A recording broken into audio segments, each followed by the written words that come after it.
Okay, let's get started. So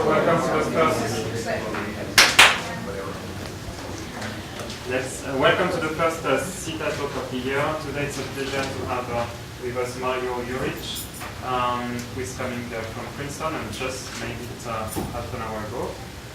So Mario he did his undergrad studies back in Croatia in Zagreb. He then moved to the University of Princeton for his PhD, where he worked with Scott Germain on planet formation mostly. He then moved to the Institute for Advanced Study, where he has been since then, and where he has been working mostly on galaxy formation. And he's going to talk today about how to decode our own galaxy with the SDSS. Thank you, Brice. Thank you for having me here, and I'm really glad to be here. I'd also like to thank Air Canada for getting me here when Continental failed miserably in their attempts to do that. I guess the lesson is when flying in winter, pick a company that has a headquarters in Toronto and not in Houston. So today I'm going to be talking about the Milky Way, what we know about the Milky Way, what we're going to find out about the Milky Way, and how is that relevant to the story of galaxy formation in general. The big picture and kind of the overview of my talk is this. We want to learn something about cosmology, especially on structure formation on Milky Way and sub-Milky Way scales, by studying our own galaxy.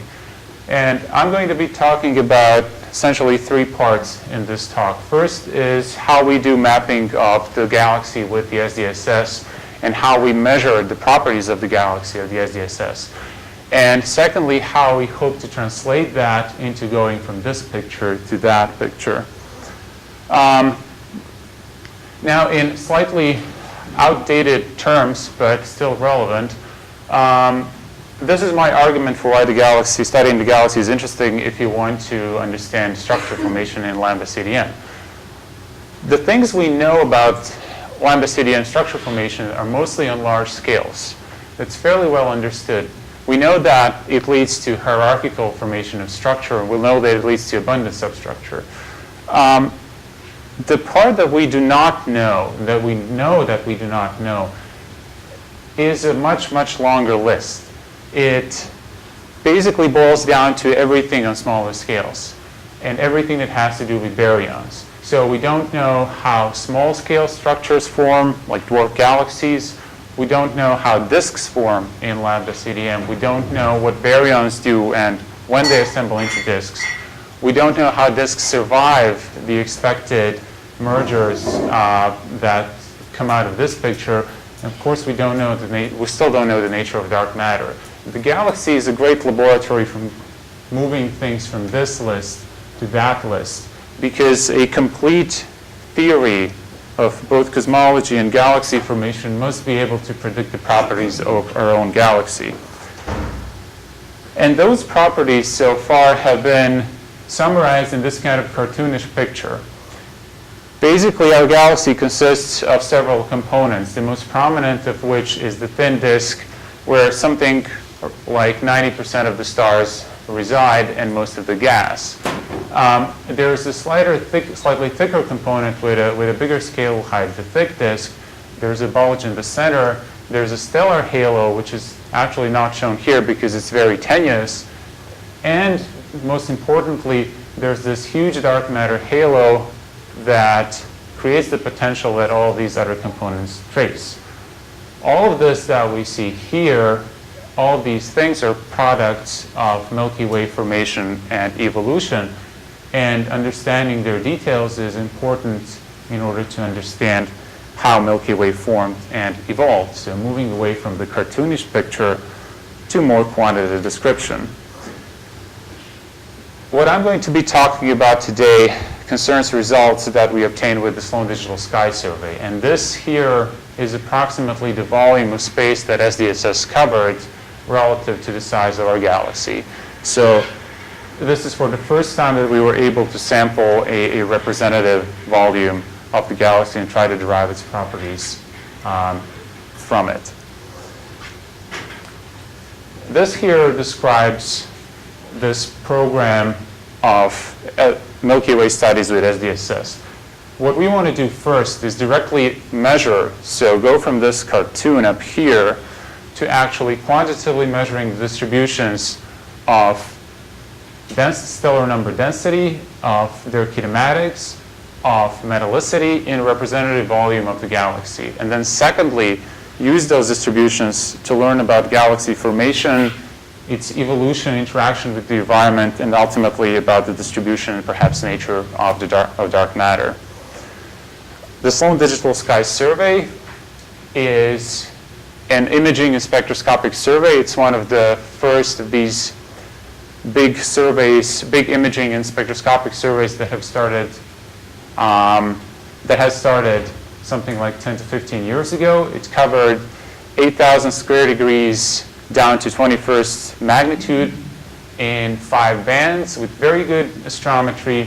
And what is particularly important for this talk is that it's the fact that it has that it had such a huge coverage, that in fact the fact that it went deep and the fact that it was multi-band makes it an excellent tool for galactic structure, because what it allows us is to look at main sequence stars, to actually do a census of virtually all main sequence stars in this footprint, and to really understand where they are, how they move, and what are their properties.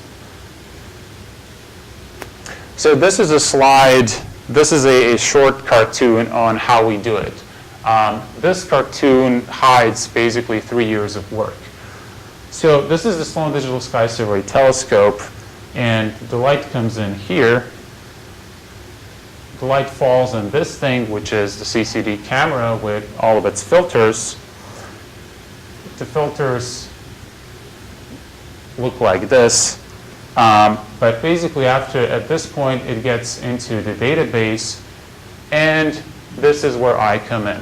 So all of this is already done for you, and if you're interested in doing something with the SDSS, this is actually all publicly available and online.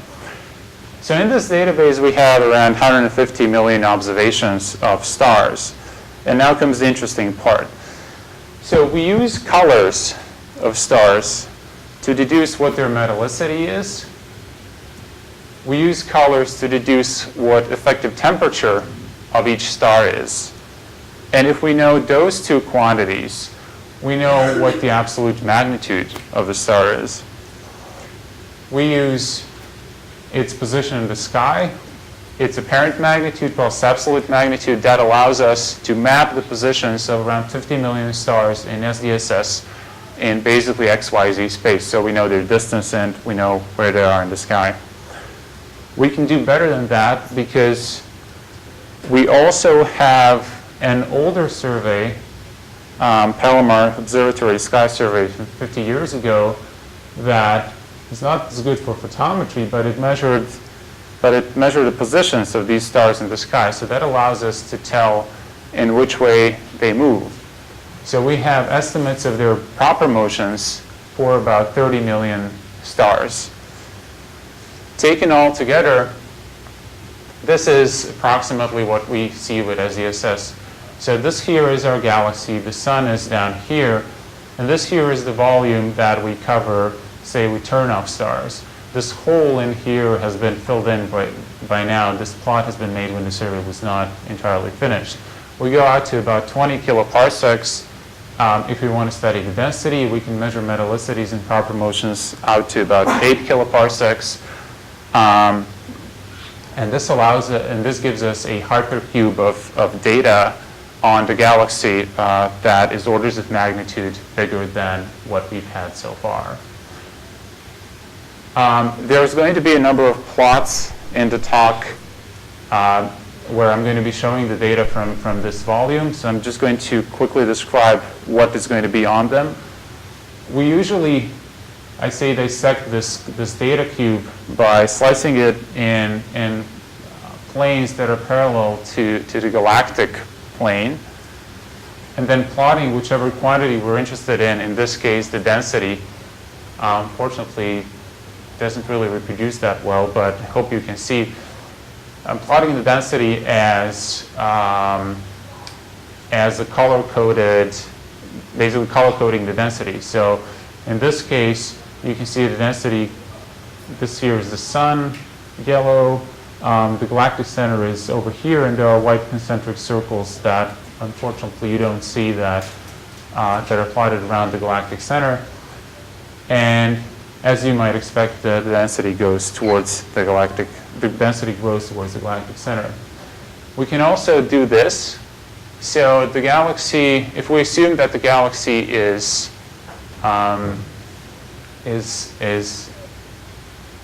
azimuthally, is cylindrically symmetric, we can just average overall angles around the galactic center and produce plots in RZ plane. So where R is the distance from the galactic center and Z is the height above and below the plane. In this case, the sun is right here. This funny shaped footprint is because Sloan did not go closer to the plane, so we don't have information what's going on here and here, but we have information what's going on up here.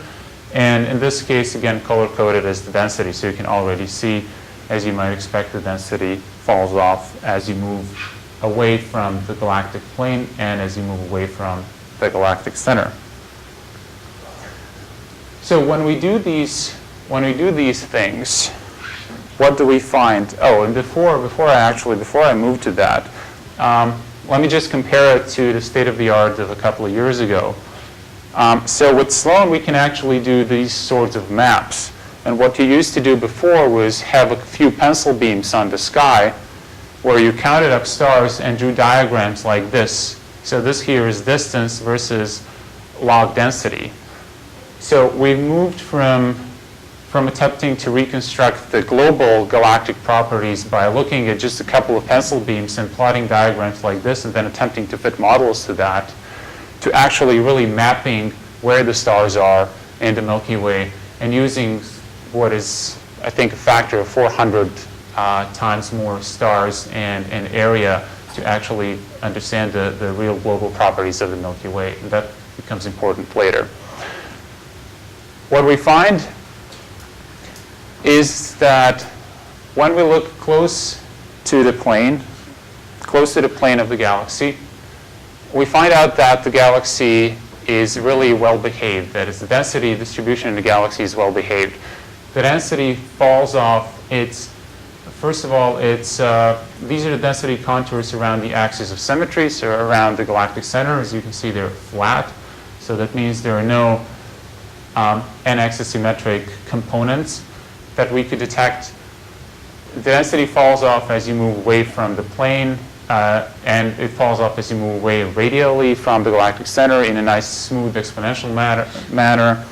And basically, this is what, more or less, what you read in textbooks, what the galaxy looks like. However, when we move on to larger scales, and note the scale change here, so I'm going to read this number for you. The galactic center is here. The sun is at 8 kiloparsecs, which means that this here is about 16 kiloparsecs. And then this here is almost 20 kiloparsecs. The scales here were, this was 8 kiloparsecs, and then this was 9 kiloparsecs. What you see when we move on to larger scale are overdensities. So there still is the kind of global behavior that we used to expect. The density grows towards the center mostly, but then you start seeing features like this, a stream-like feature in the disk, so in the disk and in the halo. And there's another feature over here, which we call the Virgo overdensity, that's basically sitting up there in the halo at something like 10 kiloparsecs above the plane and 10 kiloparsecs away from us, that completely dominates the density in that part of the galaxy, and that a few years after we discovered this, we still really don't have an idea what it is, but it's most likely a tidal stream or so. But the point here is that as you move away, you start seeing signature of overdensities.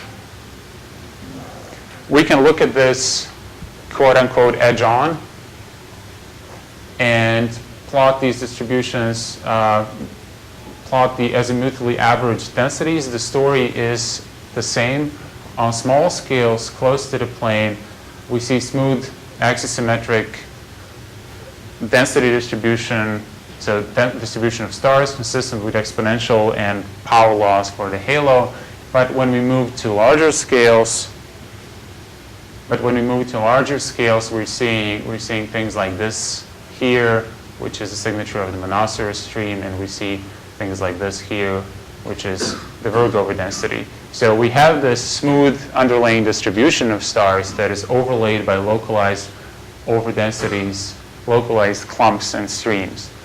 And most of these major overdensities that we found are at distances greater than about 3 kiloparsecs from the plane. So most of them sit in the halo. When you have this, the first thing, if you just want to measure how the stars are distributed in a galaxy, the first thing you do is try to fit a model. This background distribution minus the overdensities is excellently fit by 2 exponentials. This here is the best fit, and unless you're a galaxy structure aficionado, I'm not sure if these numbers tell you anything or not, but I'm going to compare them to previous numbers in the literature, and that's actually the difference there is more interesting than the actual numbers. The point I want to make here is that this is a fit to a model that has lots of parameters, but that these parameters with the kind of footprint and with the kind of data we have here are very well constrained. Essentially, fits converge either to these numbers or they do not converge at all. So we think we've broken the degeneracy that existed in this fit for practically 25 years. I'm going to say something about that in a minute. The stellar halo of the galaxy is fit by a power law with an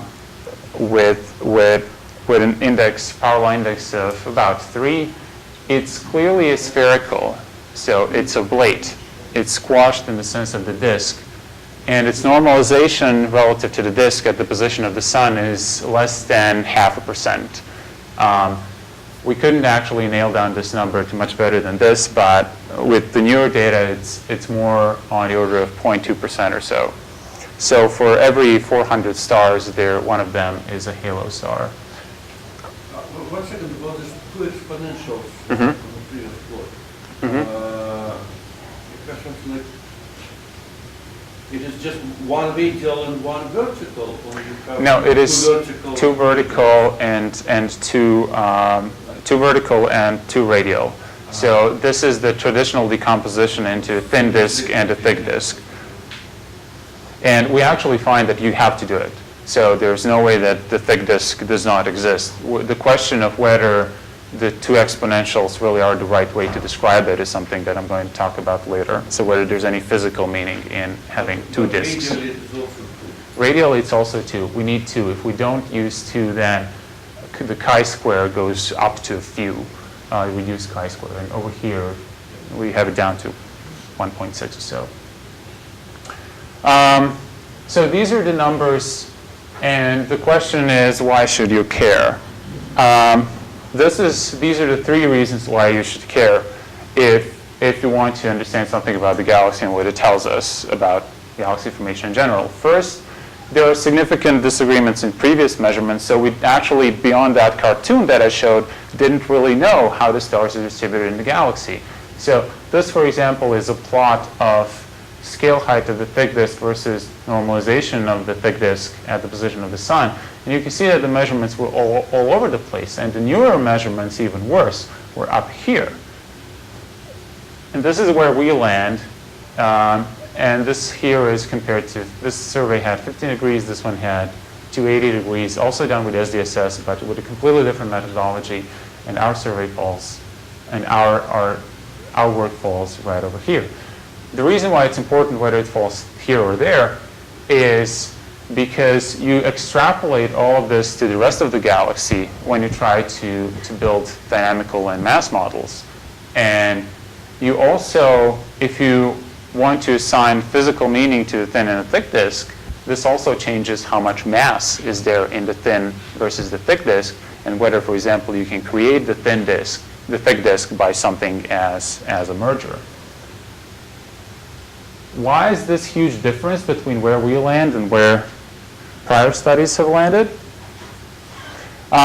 We found two reasons. We actually went back to the literature and tried to figure out what all these measurements did.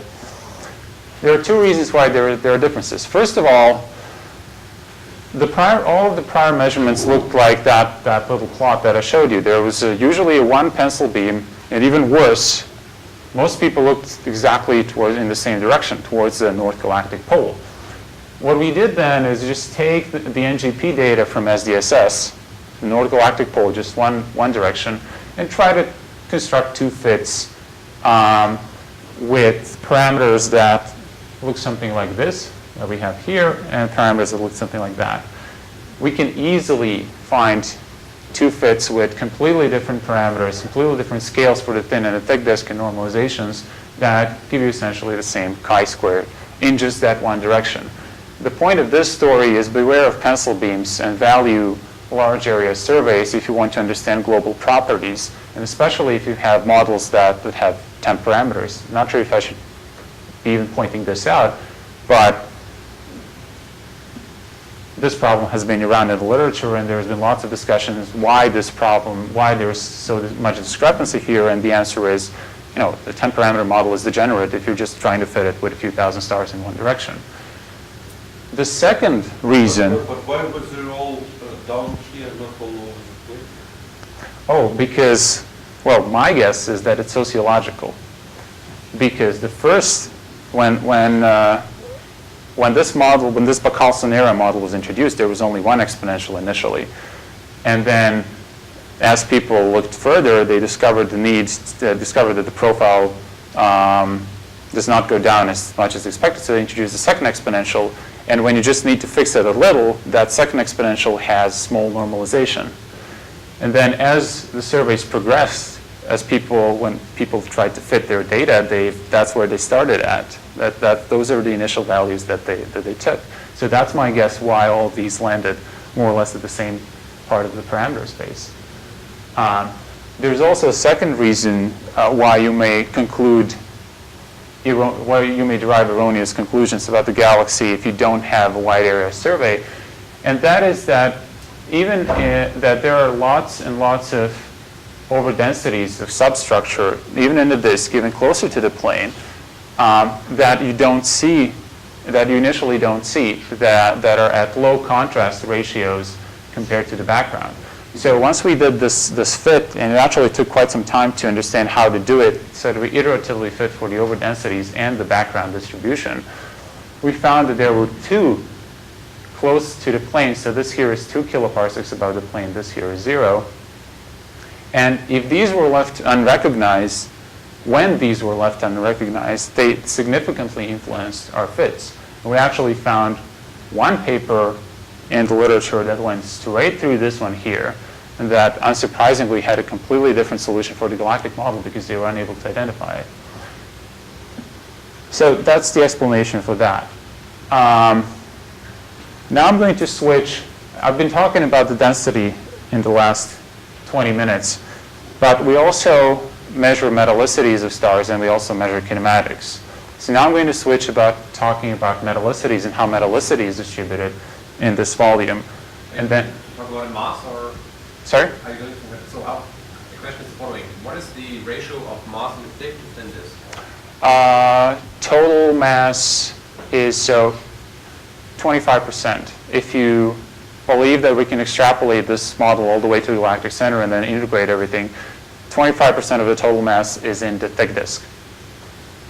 So the thick disk is fairly massive, but not actually when you compare it to external galaxies. So if you take a look at Bernstein and Del-Canton papers, they actually find similar ratios in external galaxies. So it's not that surprising. It is surprising for the Milky Way because usually it was thought that the thick disk is fairly light compared to the thick disk.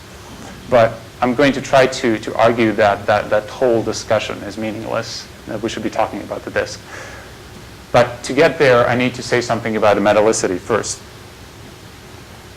These here are maps similar to the ones I've shown before. This here is again a map of the density. This here is a map of the metallicity in more or less the same volume. What's plotted here is Red is high metallicity. It's about minus 0.5, minus 0.5 dex. Blue is low metallicity. Blue is about minus 1.5. And this here is the distribution of metallicity from 0. This is the galactic plane. And top of the volume is around 8 kiloparsecs. So we go through the disk and cover the halo. Two things to notice. First, there's no apparent radial metallicity gradient. And the distribution of metallicity differs from how the density is distributed. But the radial metallicity gradient, or lack of it, is the interesting part. And second, there are features in density space that correspond to features in metallicity space. Now, this should actually be more like here. This here is the monocerous stream. That is that stream-like thing that I've also shown you on one of the XY things. And we can see it as a feature of different metallicity in these types of diagrams. Since there is no radial metallicity gradient, and there is no strong radial metallicity gradient, I can only look how metallicity changes vertically.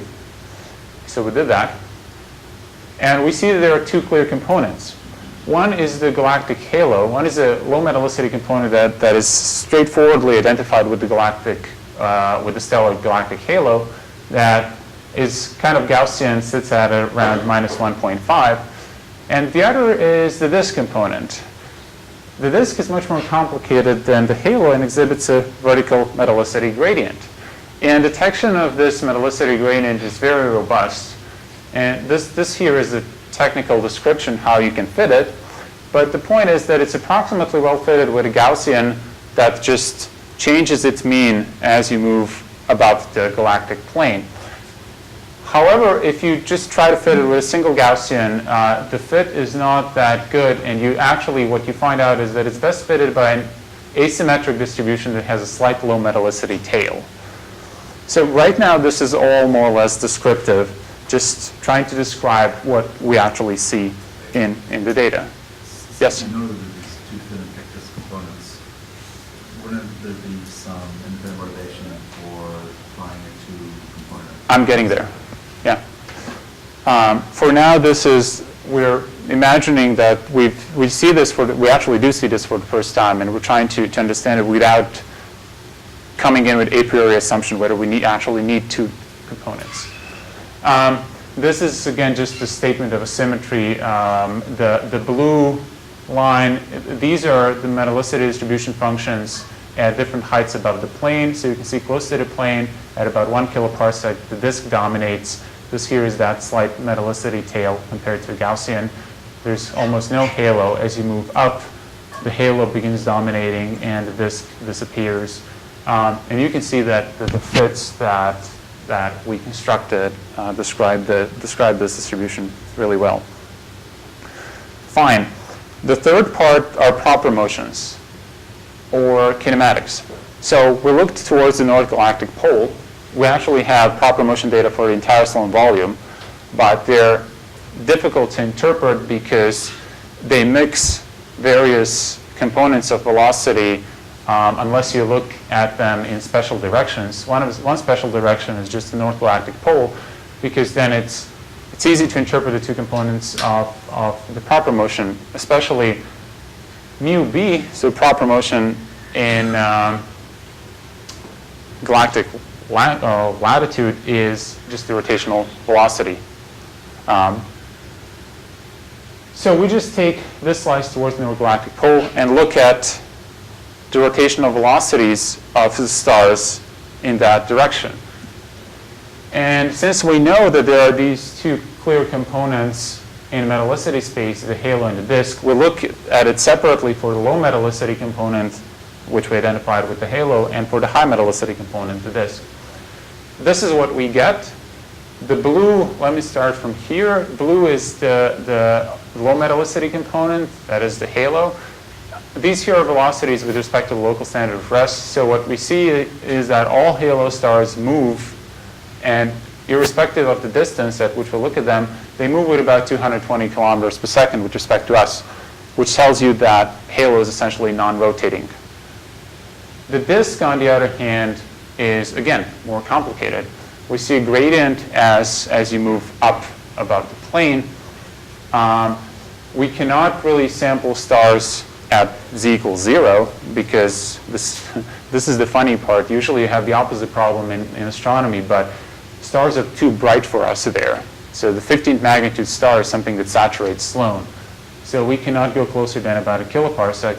But we see there's a velocity lag compared to the rotational velocity of the sun that increases as you move up. And this is not due to contamination to the halo, because of the halo. This is real. Again, we try to understand how these distributions look like, fit Gaussians. Halo is, again, nicely fit with just a single component Gaussian, so you have your velocity dispersion for the halo.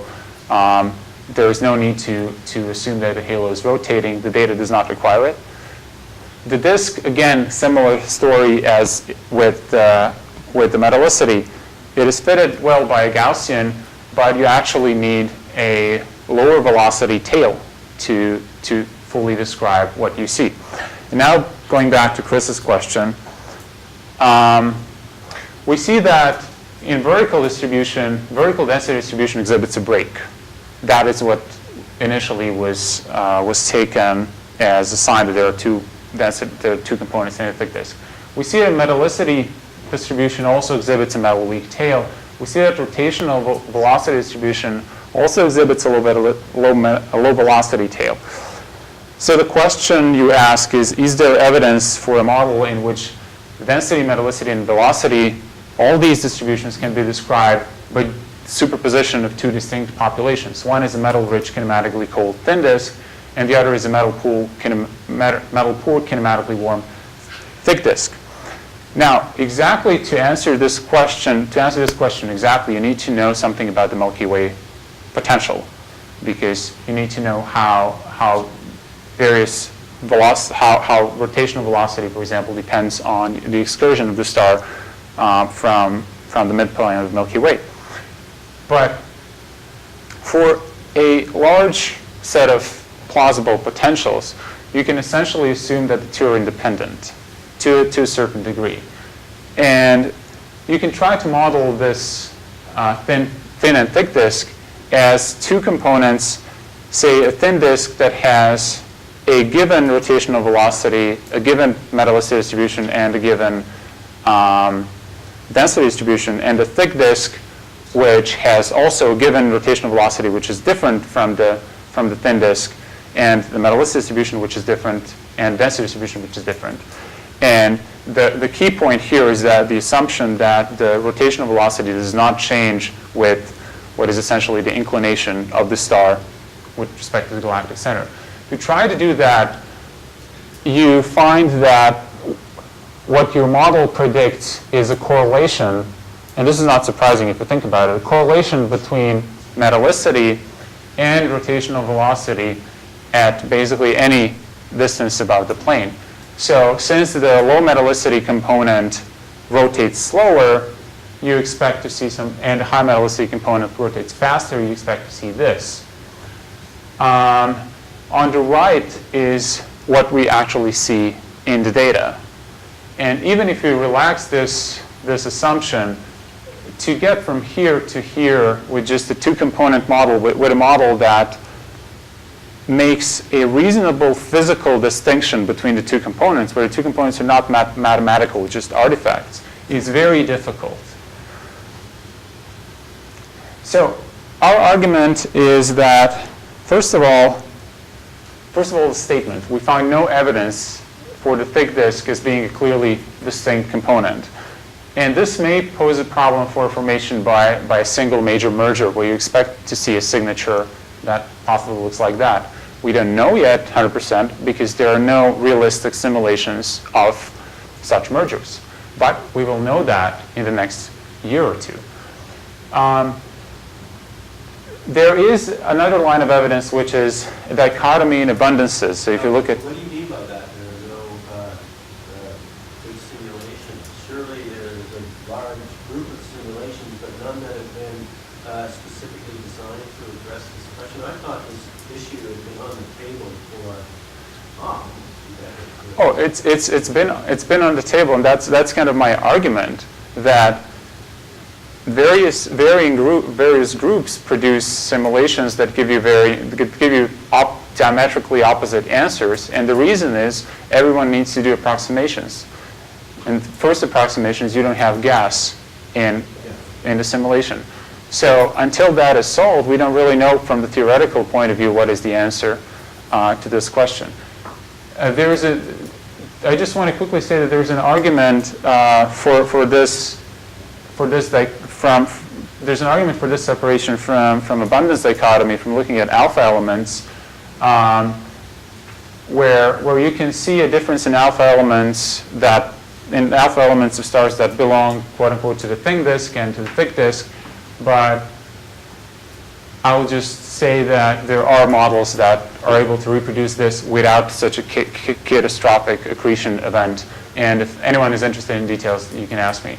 So the conclusion is that instead of thinking about the thin and thick disk, from the point of view of someone who's looking at the data, we just think about it as the disk, because there really is no convincing reason to split up these two into two separate components coming from the observations.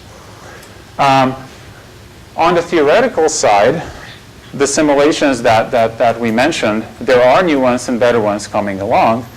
And this is one described in Vashkar et al. 2008 that is very simple. It's not in cosmological context. It has gas accretion only. It has kinetic feedback from supernovae. Has no mergers, but it has radial migration, and it tracks the distribution of both metallicity, velocity, and density in the simulation. So we constructed two diagrams that look like our observational diagrams. One is the dependence of rotational velocity and metallicity. We find exactly the same story, that we do not see a correlation there. The other is the dependence of metallicity on height above the plane. And again, we see this smooth gradient as we see it in the data. So the point here is not that this is the answer to galaxy formation, but that something like this is easy to produce without having huge major mergers to come to the rescue. You also measure the other component of velocity? We do. That is something that's coming along this year, and I'm not going to be talking about it in this talk because we're still analyzing the data. The short answer is that if you look at the details of kinematics in the disk across the halo is simple. If you look at the detailed kinematics of the disk, it's complicated. There are lots of individual streams that are identifiable in phase space, and you have to really make an effort to understand what you're looking at. So that's why I'm keeping my mouth shut about that until we are certain what we see is the real stuff, not artifacts in the data or so. But yeah, we do measure other components of velocity too. So I'm going to be closing my talk with a look forward, with what we can expect with similar studies in the next couple of years. And I've put down this disclaimer. I'm just going to read the last sentence. These statements are based on current plans, estimates, and projection, and therefore you should not place undue reliance to them. This is copied off, I think, Apple's website, where they notified their shareholders of their future plans. So think about what I'm going to talk about in a similar manner. To review what we found with the SDSS, there have been lots of studies with the SDSS of the halo. There have been lots of dwarfs found in the halo, lots of these stream-like structures, and this is all evidence for accretion and mergers in the formation of the Milky Way. There have been lots of interesting things discovered with these ultra-faint dwarfs. Especially interesting is that the faintest ones have extreme mass-to-light ratios of an order of 1,000 to a couple of thousand, and there are more and more of these left to be discovered. But I think I'm going to try to argue that in the future, the interesting thing is going to be to study and try to understand what's going on in the Milky Way disk. Because disks are the least well understood results of structure formation. We don't know when exactly they form. We don't know where the stars in them form. Do they form really in the disk, or are they accreted from smaller merging in companions? We don't know how they form. We don't know whether the disks survive large mergers at Z of 1 or so, or they're reformed later on. We don't know much about the structure of the disk. Whether there's dark matter in the disk is still a question. And this is where this program that I've been talking about is going, because we will soon be able to observationally constrain all of these questions. And then the key part will be to understand what the observations can tell you, connect that to the theory. And surprisingly little is actually being done to try to do this compared to the efforts devoted to the halo. One thing that's going to be possible, maybe is possible already, but it is going to be possible fairly soon, is to constrain the mass scale length of the disk. And this is basically the question how the mass is distributed, how the total mass is distributed in the disk. And this is something that observationally is unconstrained to that level that you could easily have all of the mass, all of the dark matter mass in the Milky Way sitting just in the disk and explain the rotation curve and everything. Measurement of this mass scale length can differentiate between lots of dark matter in the disk and no dark matter in the disk, and this is something that can be done with Segway, and that we're going to attempt to do that using proper motions in Segway part of the SDSS. There's also this question of abundant disk substructure, like the monoceros stream and the two smaller things that we found that tell you something about the merger history of the disk. And what they may also be telling you, these things may not be products of merger history. They may be products of just dynamics of the disk. So for all I know, this here can be a signature of a spiral arm. But we don't really know because we don't have the data going all the way down. All these things need further follow-up. There should be a lot of them. And from my point of view, as someone who wants to use data to constrain the theory, we really need a statistical description of structure that we see in the disk to compare it to simulations that are coming along. The best evidence in the disk so far for a merger is the monoceros stream. So it's out at something like 18 kiloparsecs. It's clearly seen in the density. Now this is a comparison with a simulation by Stelios Kazantzidis, where he took a Milky Way-sized disk and bombarded it with dark halos drawn from a cosmological simulation, and then looked at structures that appear in such a disk. And there's one structure that looks like a practically vertical wall, a density enhancement that looks intriguingly similar to what we see in monoceros. But another thing in case of monoceros that we see is that it has a clear metallicity signature, and that signature, if you actually look what it is, the stars in monoceros are too metal poor to be stars from the disk, and they're too metal rich to be stars from the halo. Monoceros has metallicity of about -1 dex.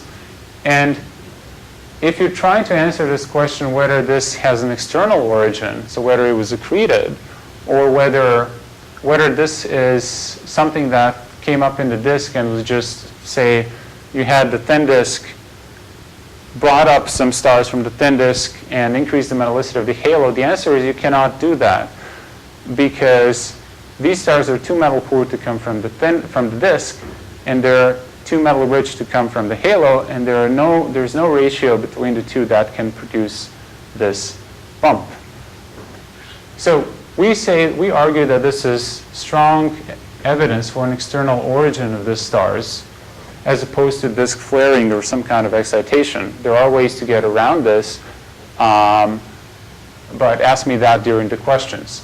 I don't think they're at this point, I don't think they're convincing. How many satellites have a mass comparable to a larger that is the Monoceros? Monoceros, so that is the problem, because the best fitting model for Monoceros has the mass of the satellite that I believe is 10 to the 7 solar masses. I'm not 100% sure. But that produces two little stars to explain the signature that we see here. So if you just assume a mass-to-light ratio of, I don't know, 10, there's not enough stars in it, actually, to describe this peak. So that would be an unsolved problem, because what you'd need to have is a baryon-dominated satellite coming in. Did that answer the question? But you're saying that kinematically it just doesn't make sense. I mean, I'm saying version of stellar velocities within the stream is inconsistent with a satellite. the orbit mass. the orbit of the stream, right? The orbit of the stream has been used to constrain the mass of the satellite, of the progenitor satellite. And then if we try to convert that to stars and try to use the number of stars that we see here, assuming that continues throughout the stream, then we get that satellite had to have more stars than you would expect for a similar mass satellite with the usual mass-to-light relation given the mass. But that model is a couple of years old. It had some inconsistencies because all these models cannot fit all of the data, so they fit some parts of the data better, some parts worse. So I don't see that as much of as a huge hurdle. But this here is independent of any simulation. This here is just an observation that we look in that direction and we see a lot of stars that do not fit either in the halo or the disk. So there's, either way you look at it, there's something interesting about them. They either came from outside, or they're stars from the disk from, let's say, 8 giga-years ago or so, when the disk had this metallicity, that have been puffed up. So if you want to do galactic archaeology, this is where you go. This is where you go and look. There are more interesting things that we're currently working on, which is that if you look towards where this Monoceros stream is, so you can see this huge overdensity. If you look in that direction and look towards the south, what you find is whenever you look towards Monoceros, you see before it, you see an overdensity in the south. This dip here, what I'm showing here is just the ratio of stars in the north versus stars in the south, -1. And you can see this huge dip on order of 30 or 40% that appears anywhere where you see Monoceros. So one way to think about this is, say, there's one stream in the north, there's one stream in the south, wherever the stream in the north is, or you can say that the midpoint of the density in the disk is maybe first turning south a little and then going back up and turning north. And this is something that we've just started working on something like a month ago. There's a huge under construction sign about all of this, but this asymmetry signature between the north and the south is pretty clear and unlikely to be an instrumental effect. I'm going to finish in about 5 minutes, and just let me finish with something like this to explain why should we look at galactic structure, and especially in the disk. Why should both theorists, observers, and people in between like me try to understand the disk now?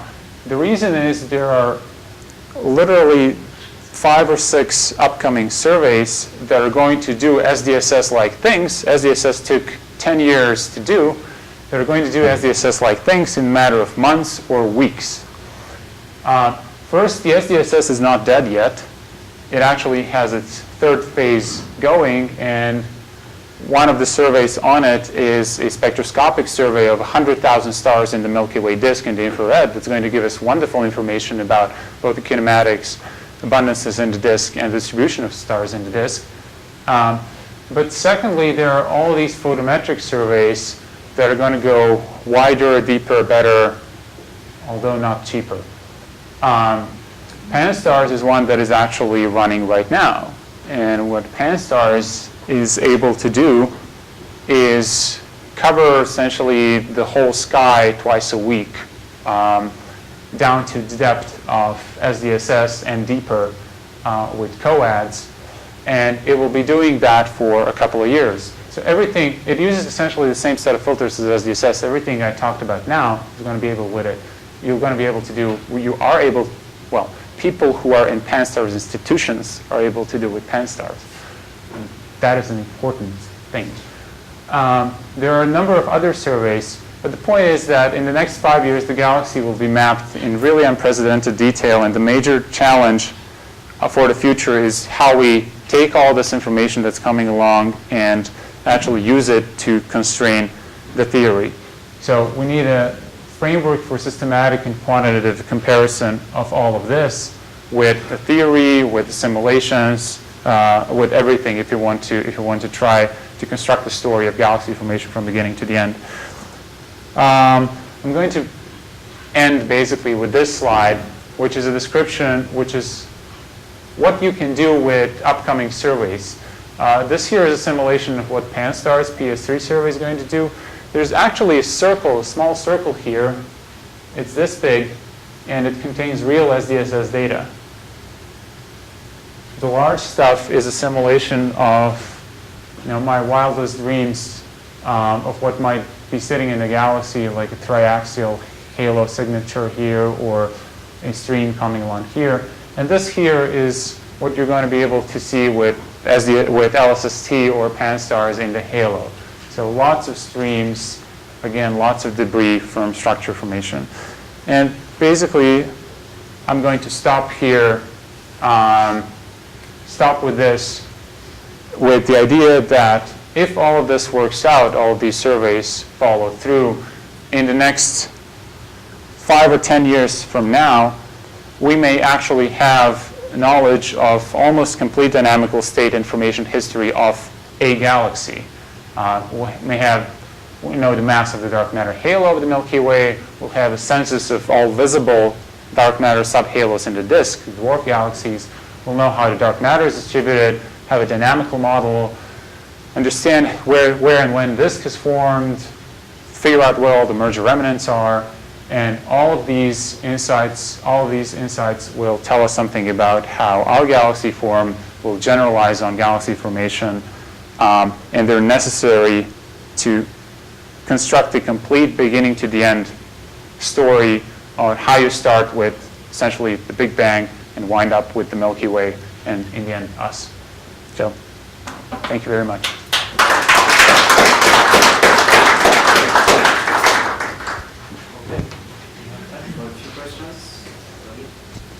So when you say that you can fit different number of exponentials to the data, what happens if you fit an infinite number? That would just be a Laplace transform, I suppose, of your vertical density distribution.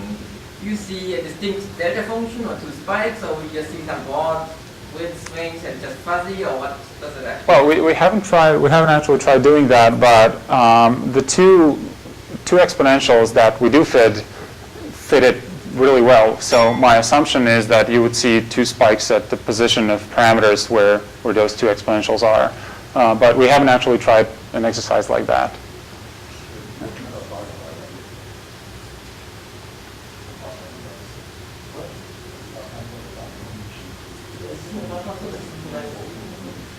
So why do you think that's true? Sorry? Why do you think that's true if they're not separate populations? Because a 10-parameter density model can basically describe virtually anything, especially if you have a distribution that is falling off like this. So one could argue that I could come up with a function that has less parameters that is going to produce a similarly good fit. If that were true, then why would you expect to get these two spikes? Why wouldn't you be able to fit it?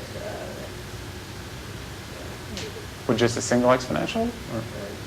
No, I mean, if you're saying that these two exponentials are special and that there aren't arbitrarily many other ways to fit it.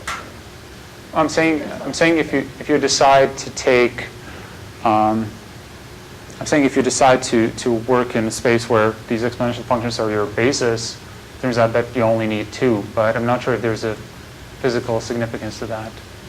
I don't think that an argument could be made in that way. Some question regarding rhinoceros stream. You argue that the metallicity distribution is inconsistent with the linear combination from the both disks. So what about if you had the two disk population plus a recent burst of star formation? Do you start to try to fit these kind of models? Well, if you had a recent burst of star formation, the metallicities should be higher. Higher than the thick disk, right? Higher than the, well, there is not that much gas in the thick disk. So, I mean, you don't really have, unless you're actually getting pristine gas at that position in the galaxy, you need to form stars with low metallicities. That's the point. And there's not much of low metallicity stuff flying around in the galaxy these days.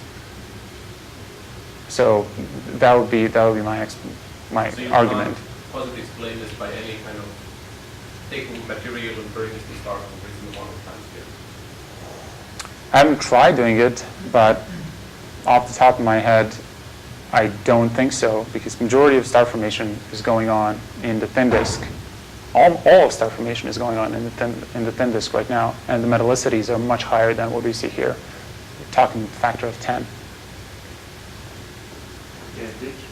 Well, I actually have two questions, but let's see the first one first. So these mass to light things with 1,000, what are they? How many are there? And